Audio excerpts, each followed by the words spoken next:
Sometimes success is merely hanging on when others would let go. Not doing anything spectacular or out of the ordinary.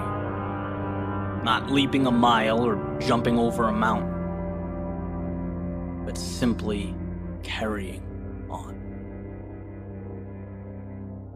Thomas Edison has a famous quote that's really stuck with me over the years. He says, "Many of life's failures are people who did not realize how close they were to success when they gave up." Right? How close they were to the finish line when they turned their back and said it wasn't worth it. It's really an interesting thing to grasp. Success is seeing what others can't.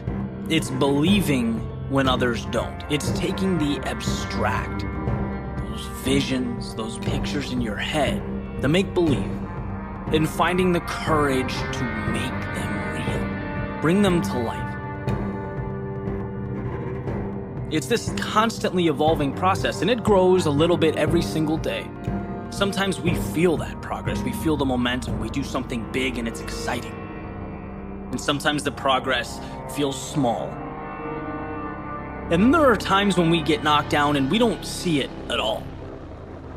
We feel like because we weren't validated that we lost, that we failed, that it wasn't enough.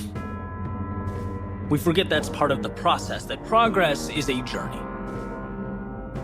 And it goes when you go, and it stops when you stop. Just like that famous Dalai Lama quote, right? The only way to fail is to quit. Period. No one ever stops because they can't. They stop because they decide to. They stop because they see that huge mountain and they think that's impossible. They forget it's only made of little rocks. They stop because they get so disheartened by the distance of the finish line that they forget it only takes a collection of little steps to get there.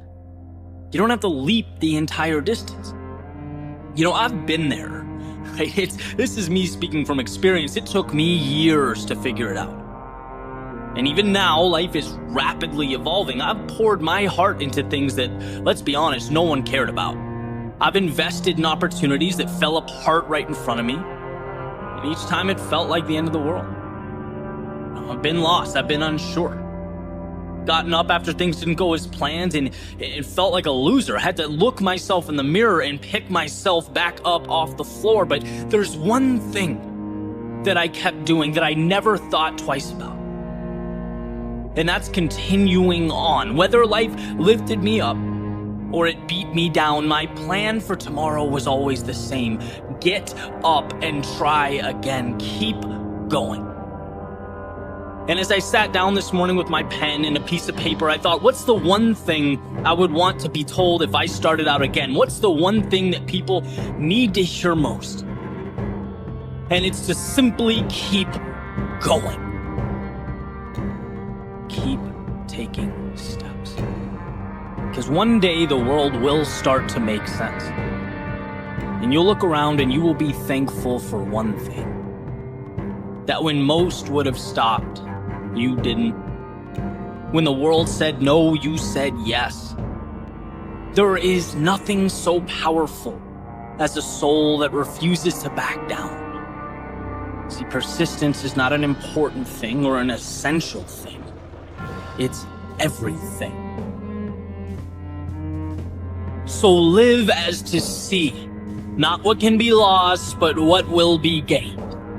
Find that light in darkness, even if it's a flicker, even if it's a spark. See, every loss makes you a little tougher, and every instant of sadness uncovers something beautiful. Every moment of fear teaches you to be a little braver. Every broken heart opens the door to a new connection. Instead of doubting yourself, feeling inadequate in life's darkest moments, know that you need what you are going through.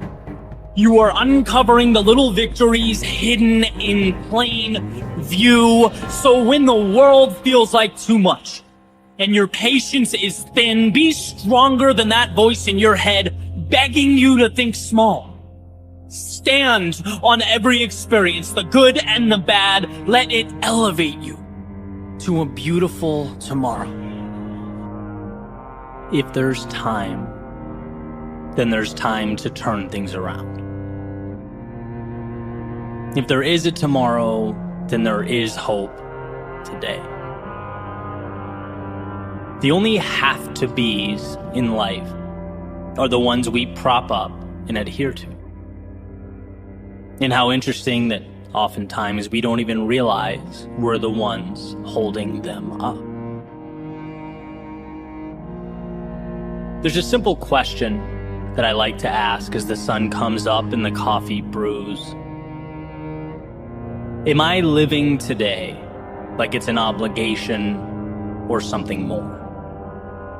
Is it an automatic continuation of the past, or a methodical move towards a future that lights me up?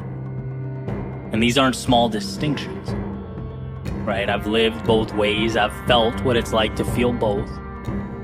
I remember going to work and joking around that a flat tire would be a real treat. That's not accountability. That's not control.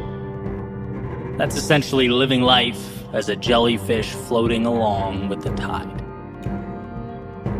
And while the lack of required output, innovation, and planning may have felt like a win in the moment, or a burden lifted off my shoulders at the time, deprived me of that which resides in the soul of every human being alive.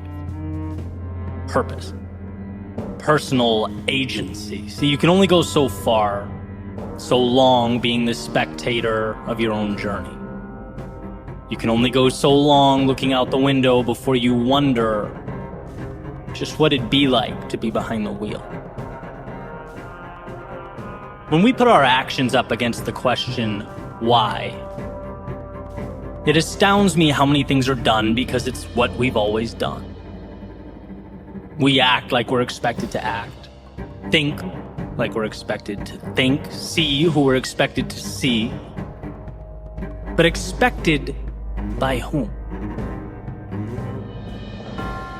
Some of my greatest breakthroughs in life emerged after being asked why by people I look up to or respect. Why have you accepted that? That's your income? Okay, great, but why? That's how you spend your day? I see. How come? And when one is tasked with looking at their own life through a magnifying glass, some hidden truths always emerge.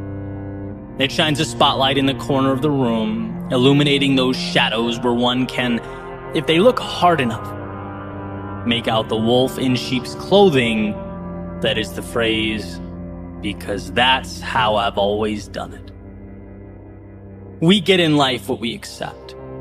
We are what we allow ourselves to be, and if we don't ask ourselves which mountain is worth climbing, which ocean is worth crossing, we simply float with the tides.